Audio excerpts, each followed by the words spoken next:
Thank you मित्रंजन जी, अंजना जी। आप लोग सब मोटिवेटेड एक्टिविस्ट है, तो आप लोगों के सामने अपनी बात रखने का एक अलग ही एक अहमियत होती है।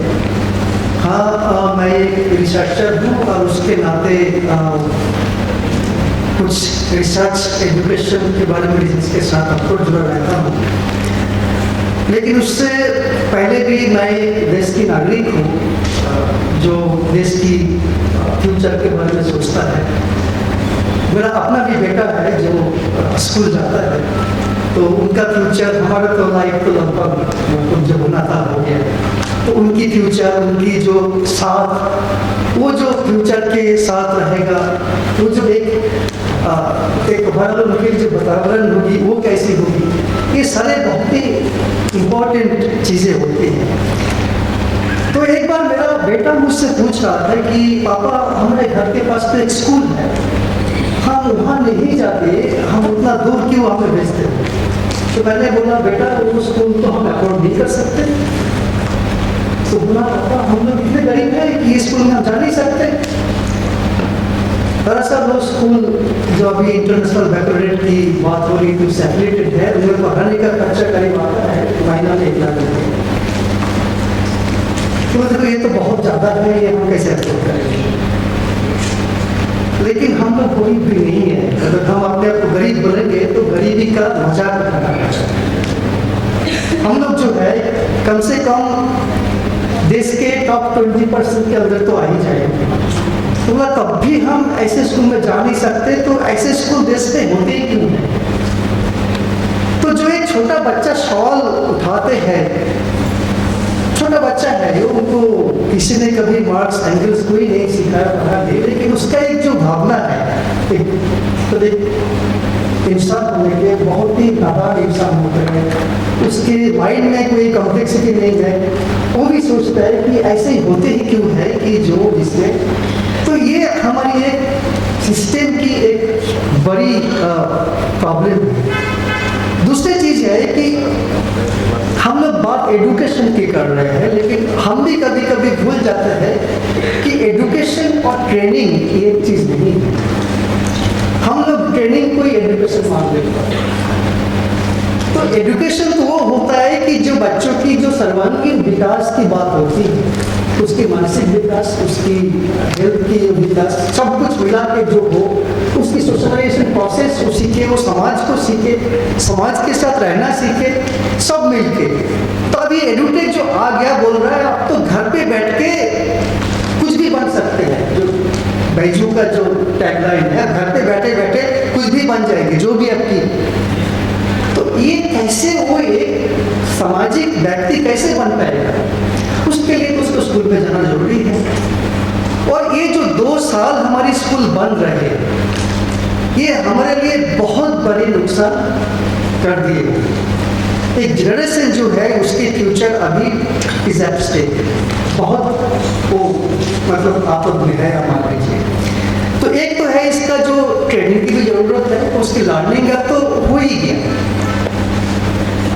और दूसरी बात से जो है कि उनके जो सामाजिक जो उसकी विचार है, उसकी जो समाज के साथ मिलने जुलने का कैसे उसको नेगोशिएट करें, सॉफ्ट स्किल जिसको बोलते हैं कॉर्पोरेट सेक्टर में, वो तो डेवलप नहीं हो पाया।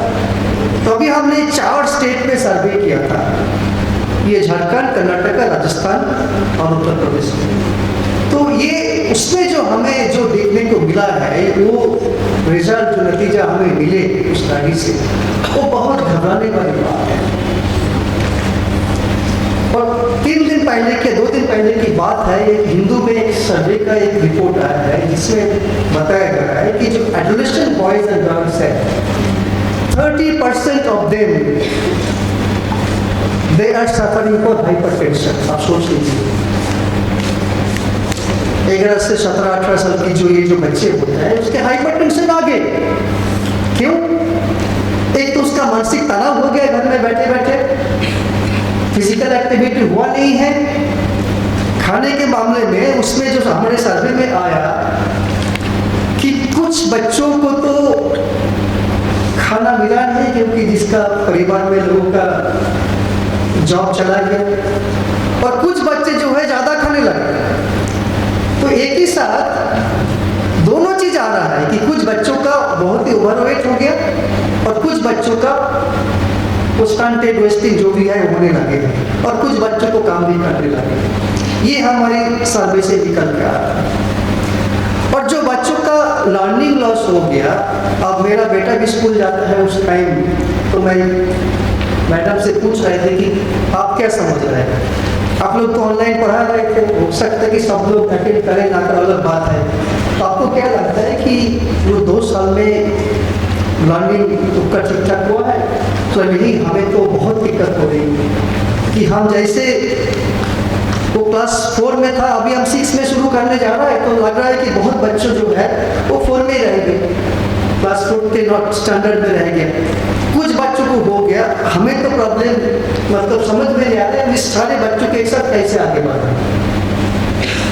अब वो बच्चों के अंदर भी सोचिए कि कुछ बच्चे थोड़ा सीख ले, कुछ बच्चे नहीं सीख जाए, उसके अंदर अभी जो तनाव का माहौल पैदा हो जाएगा, जो बच्चे एक जैसा ना हो, तो उनमें बोले अरे तूने कुछ नहीं सीखा, मैंने देख कितना सीख लिया, ये जो नैरेटिव शुरू में हो जाएगा, तो वो कहाँ ले जाएगा बच्चों को।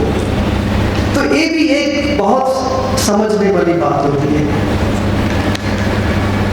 और एक हमारे देश का तो कुछ लोग समझते हैं बहुत सौभाग्य होता है कि हम आईटी में बहुत स्ट्रॉन्ग हैं, लेकिन मुझे कभी कभी लगता है कि ये शायद हमारे लिए बहुत दुर्भाग्य की बात है कि कहीं कुछ और हम आगे नहीं बढ़े और आईटी में हम थोड़ा एक्सपोर्ट करने लगे। हमारे कुछ आईटी के महान व्यक्ति जो हमें सरकार को बहुत इन्फ्लुएंस करने लगे, तो हमारे सारे पॉलिसी उसी के इर्द गिर्द घूम रहा है। मैं डिजिटाइजेशन के बिल्कुल खिलाफ नहीं हूँ, कहीं कहीं उसके फायदा भी है, लेकिन हमें ये भी देखना है कि हम टेक्नोलॉजी को कंट्रोल करें, टेक्नोलॉजी हमें कंट्रोल ना करे, टेक्नोलॉजी हमें मशीन ना बना दे, हम इंसान रहे, हमारे अंदर इंसानियत रहे। तो वो जब नहीं हो रहा है तो ये टेक्नोलॉजी हमको मशीन बना रहा है, हमें ट्रेनिंग दिया जाएगा ताकि हम कॉर्पोरेट सेक्टर के लिए वो जो बोले वो हम करें। हमारा दिमाग कुछ सोचे कुछ बोले वो ना हो। क्या हम ऐसे चाहेंगे समाज में कि जो लोग जो बच्चे जो फ्यूचर जनरेशन होंगे वो सिर्फ लेबर होंगे? जब ये बात हो रहा था कि जो डिलीवरी बॉयज होंगे सिर्फ डिलीवरी बॉयज बनेंगे, हम बनाएंगे और कुछ नहीं बनाएंगे। तो ये एक बड़ा सिंड्रोम हमारा शुरू हो रहा है। और जो अभी देखिए जिसको मैं कोटा सिंड्रोम बोलता हूँ, कोटा मतलब रिजर्वेशन का बात नहीं है, कोटा एक जयपुर में राजस्थान में एक सिटी है, वहाँ हर साल 3 लाख बच्चे जाते हैं। क्यों ना वहाँ जाने से आपको आईआईटी में एडमिशन मिल जाएगा। जिसकी पेरेंट्स वहाँ भेजते हैं, सोचता है कि मैं यहाँ दाखिला दिया तो मेरा बच्चा तो आईआईटी में जाना है। पर हमने कभी सोचा, अगर आप लोगों ने भी कोई सोच रहा है कि कोटा में भेजेंगे, तो मैं आपको एक इंफॉर्मेशन छोटा सा देता हूँ। पूरे देश में आईआईटी में कुल मिला के करीब 10 लाख सीट, 10,000 सीट है, 10,000। और कोटा में हर साल 3 लाख बच्चे जाते हैं ट्रेनिंग के लिए। अब बताइए सारे बच्चे कैसे आईआईटी में दाखिला ले लेंगे जब सीटी 10,000 है, अगर 3 लाख बच्चे जा रहा है। और उसमें से कुछ बच्चे जो होता है अच्छा कहीं एडमिशन मिल जाता है, उसकी तो पूरा छप जाता है न्यूज़पेपर में, देखो हमारे छप गया। लेकिन कभी आपने देखा वो एडवर्टाइज करता है कि मेरे इंस्टीट्यूट में कितने बच्चे सुसाइड कर लिया? किसी ने देखा? आपने कभी अभी तक? उस बच्चे को किया जाता है कि समाज से अलग किया जाता है, फैमिली से अलग किया जाता है कि तुम्हारे लिए अभी ये से प्रैक्टिस करना है, उसको मशीन बनाया जाता है। वो आईआईटी में दाखिला उसको मिल भी गया तो वहाँ भी जाकर सुसाइड कर लेता है। आईआईटी में आपने देखा होगा पिछले 10 साल में काफ़ी बच्चे सुसाइड करने लगे, क्योंकि आप उसको इंसान नहीं बनाएंगे, उसके सॉफ्ट स्किल नहीं देंगे, उसके लाइफ में जो अभी बता रहे थे हर कदम में लड़ना सीखो, तो हर कदम में जो लड़ाई करनी होती है वो तब सीखेंगे जो समाज से जुड़े रहेंगे वो, क्योंकि लड़ाई तो होना ही है, हर हालत में तो लड़ाई करना है। कैसा लड़ाई है अलग बात है, वो नहीं सीखते लड़ाई करना, तो वो उसको लड़ाई में हार मान लेते हैं, वो सुसाइड कर लेते हैं। तो ये बड़ा ये सवाल आ गया कि ये कैसे होगा। अभी देखिए हमारे एक नैरेटिव बन गया कि गवर्नमेंट स्कूल खराब है, वह पढ़ाई लिखाई होता नहीं है, प्राइवेट स्कूल अच्छे हैं। तो ताज्जुब की बात है कि ये बात भी सही नहीं है। एक टाइम था कि प्राइवेट इंजीनियरिंग कॉलेज होता था तो बोलता अच्छा वो बिट साइड ठीक है, ये अच्छा है, स्टैंडर्ड मेंटेन करता है, IIT के बराबर ना भी हो लेकिन बिल्कुल उसके नीचे ही होता है। अब कितने इंजीनियरिंग खुल गया, उसकी स्टैंडर्ड देखिए, कुछ भी नहीं है, कुछ भी नहीं सीखता है। कॉर्पोरेट सेक्टर भी बोलता है कि दे आर नॉट एम्प्लॉयबल। तो प्राइवेट स्कूल भी ऐसे खुल गए इतने सारे जो जिसकी कोई स्टैंडर्ड नहीं है, नाम के लिए पैसा के लिए कमाया जा रहा है। आपको बेवकूफ बनाया जाता है कि आप यहाँ भेजिए, आपका बच्चा अच्छा सीखेगा, आपने भेजा, पता चला कुछ भी नहीं सीखा, ना हार्ड स्किल, ना सॉफ्ट स्किल, ना ट्रेनिंग, कुछ भी नहीं हुआ। अभी 2 साल पहले की बात है, मेरा ही एक स्कूल का एक मित्र है, वो खुद एक स्कूल का टीचर है, वो अपने बेटे को एक प्राइवेट स्कूल में दाखिला दिया। मैंने उससे पूछा भाई कौन सा स्कूल है, तो नाम बताया, मैं नाम बता नहीं रहा हूँ। तो बोला ये स्कूल बहुत अच्छा है, आपको कैसे पता? नहीं, लोग बोल रहे हैं बहुत अच्छा स्कूल है।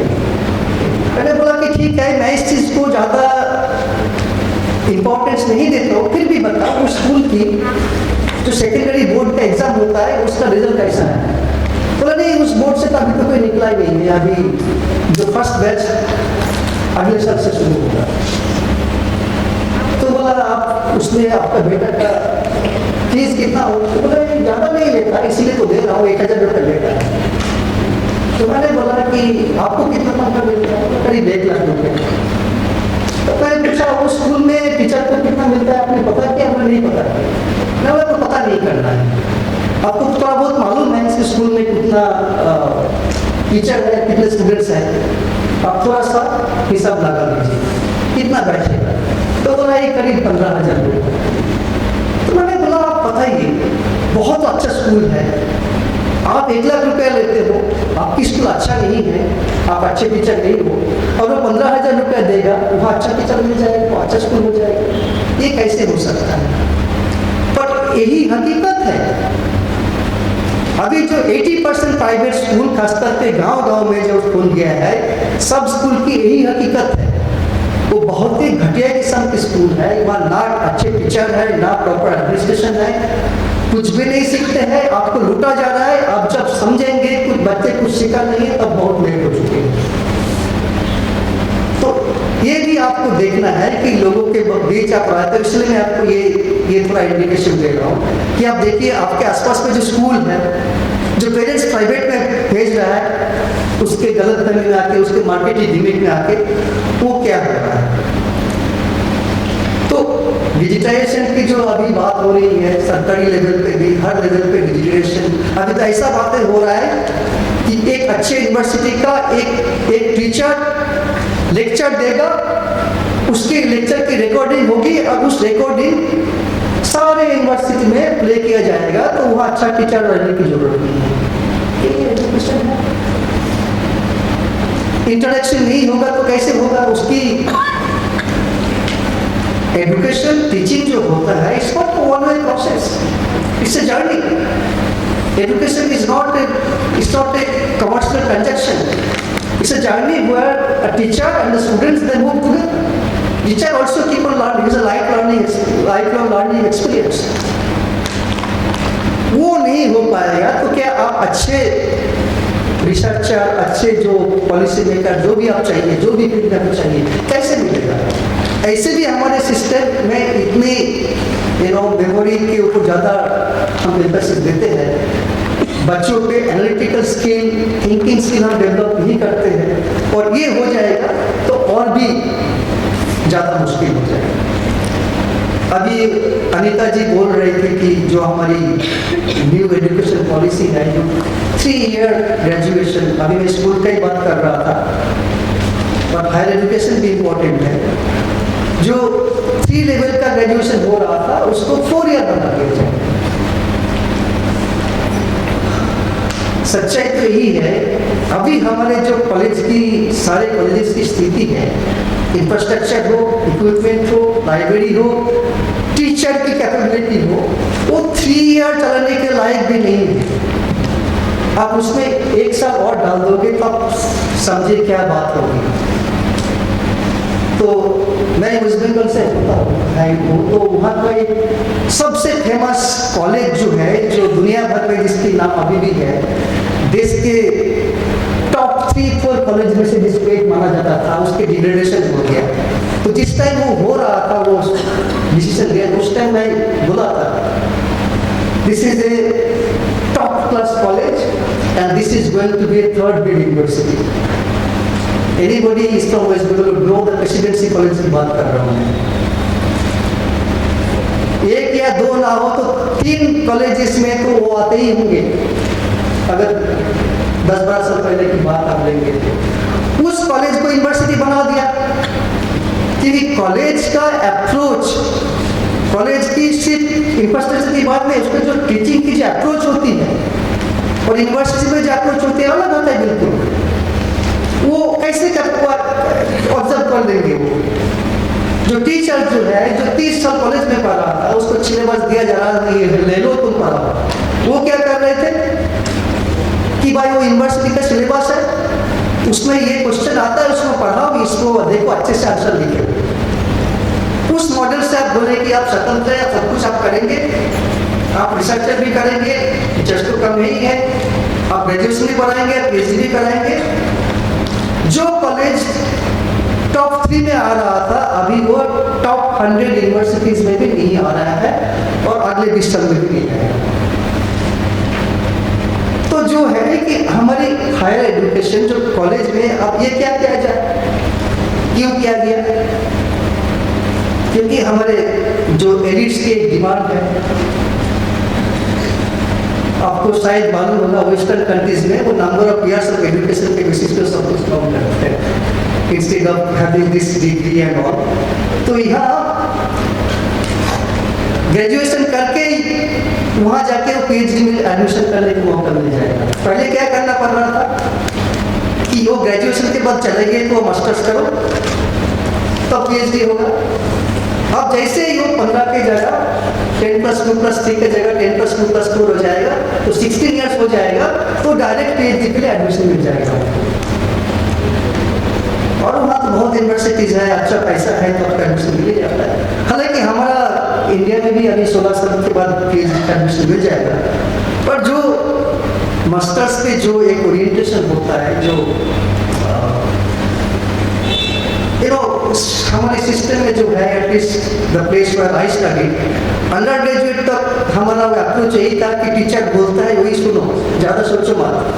पोस्ट ग्रेजुएट में आके देखा कि टीचर बोलता है कि नहीं इसकी पढ़ना नहीं है, सोचना भी है। तो ये चीज़ तो होता नहीं है कॉलेज पे आदमी। अब एक साल वहाँ कर देंगे तो वही रहेगा, वो नहीं हो। तो जिसको सोचना ही नहीं सिखाया आपने, अपने लैंग्वेज में लिखना नहीं सिखाया, नोट देते रहे आप उसी को लिखने से जिसको फर्स्ट मिल जाता है, उससे आप PhD कैसे करोगे? तो मतलब पूरा सिस्टम का जो है, स्कूल एजुकेशन के लेकर यूनिवर्सिटी एजुकेशन तक हमारे सिस्टम के ऊपर एक खतरा बने हुए हैं। देखिए ये सिस्टम अच्छा हो सकता है, मैं नहीं कर रहा कि ये सिस्टम अगर वेस्टर्न कंट्रीज में चल कैसे जाए। बात ये होता है कि इस सिस्टम को अगर आप सच में कन्वर्ट करना चाहते हो, ट्रांजिशन करना चाहते हो, तो वो करने के लिए जो चाहिए क्या वो आप दोगे? क्या वो बजट आपको आप उपलब्ध कराएंगे? जो प्रेसिडेंसी कॉलेज यूनिवर्सिटी बने, उसको यूनिवर्सिटी अच्छा बन सकता था अगर आपको 2-3 साल के अंदर आप अच्छे टीचर लाए, अच्छे इंफ्रास्ट्रक्चर बनाते, हो सकता था। वो असंभव नहीं था, लेकिन वो पता था वो आप नहीं कर पाओगे। तो अभी ये जो बातें हो रहा है, इसमें जो पैसा जो आएगा, ये कहाँ से आएगा? ये हमारे जो गवर्नमेंट सिस्टम है, जो स्कूल, कॉलेज, यूनिवर्सिटी, ये सब ये नहीं कर पाएंगे। कुछ प्राइवेट जो है वो कुछ अच्छा फैकल्टी ना भी हो, कम से कम इंफ्रास्ट्रक्चर बना देंगे और आपको फिर से बेवकूफ बना के उन्हीं आपको खींच के ले जाएंगे और आप खास कुछ सीखेंगे। तो इन सब चीज़ों से हमको थोड़ा देखना है कि कैसे हम इसको मेंटेन करें, कैसे सिस्टम हमारा बहुत अच्छा नहीं है लेकिन और ज़्यादा बिगड़े नहीं। प्राइवेट स्कूल की जो वास्तव में ग्रोथ हो रहा है, जिसकी क्वालिटी मेंटेन नहीं होता है, आप लोगों के बीच में जाइए, बताइए, समझाइए कि देखिए आप जहाँ भेज रहे हो वो स्कूल कैसा है, सच में अच्छा है या किसने बता दिया तो आप भेज रहे हो सकता है वो डिसीजन चेंज करे। ये जो स्कूल क्लोजिंग की बात हो रहा है तो क्यों हो रहा है, क्योंकि लोगों ने भी छोड़ दिया स्कूल जाना, उसको समझाया गया वो स्कूल अच्छा नहीं है तो प्राइवेट स्कूल में भेजना शुरू कर दिया, तो गवर्नमेंट को उसको बंद करने का मौका मिल गया कि भाई बच्चा नहीं आता है कैसे चलाएंगे, टीचर कैसे क्यों रखेंगे हम जब बच्चे ही नहीं है। तो ये एक जो विशियस साइकिल जिसको हम बोलते हैं उसमें फंस जाएंगे, फंसे हुए हैं ऑलरेडी और फंस जाएंगे। तो इससे हमको थोड़ा बचने की कोशिश करना चाहिए। मैं यही खत्म करूँ, धन्यवाद।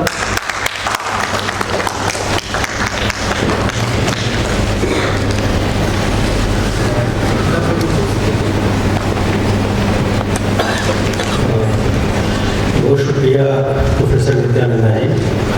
और हमने देखा कि बहुत ही सहज और सरल तरीके से उन्होंने छात्र और शिक्षक दोनों के बीच जीवंत रिश्तों की बात की और साथ ही उन्होंने सबसे जो महत्वपूर्ण बात कही शिक्षा के समाजीकरण का, बच्चों के समाजीकरण का मामला, school is a place of socialisation, इस तरफ उन्होंने बार बार रेखांकित किया कि हमें शिक्षा का जो मूलभूत उद्देश्य है वो एक मुकम्मल इंसान बनाना है और बच्चों के संपूर्ण व्यक्तित्व को किस तरह से सुगठित तरीके से गढ़ा जा सकता है। शिक्षा का उद्देश्य ये है और हम कहीं ना कहीं उसमें बहुत मुश्किलें पेश कर रहे हैं। ये नहीं कहेंगे कि लोगों के बीच, जनता के बीच चेतना नहीं है या जनता के बीच इच्छा और आकांक्षा नहीं है, बल्कि एक सुचिंतित तरीके से पिछले कुछ समय में शिक्षा को ध्वस्त करने की तैयारी की गई है और अब उसका परिणाम कोविड के बाद तो और भी स्पष्ट रूप से दिख रहा है, चाहे वो अलग अलग रूपों में। तो बहुत बहुत शुक्रिया कि उन्होंने इस महत्वपूर्ण बिंदु की तरफ इशारा किया। और हम जानते हैं कि शिक्षा का मसला लड़ो पढ़ाई करने को और पढ़ो समाज बदलने को, इससे निकलता है। यही एक चीज़ है कि हमें समाज को कैसे बदलना है और शिक्षा के जरिए कैसे बदलना है, ये हमें हमेशा अपने जीवन में रखना होगा। और तभी हम एक सोशल ट्रांसफॉर्मेशन की बात, जो है शिक्षा से सामाजिक बदलाव की बात हम कर पाएंगे। या पाउलो फ्रेरे की जो बात है कि उम्मीदों का शिक्षा शास्त्र क्या है और वंचितों का शिक्षा शास्त्र क्या है, ये दोनों, वंचितों के शिक्षा शास्त्र के बाद उन्होंने जो किताब लिखी थी वो उम्मीदों का शिक्षा शास्त्र या आशाओं का शिक्षा शास्त्र, ये है उसका हिंदी में। तो मुझे लगता है कि हमें उस तरफ बढ़ना चाहिए।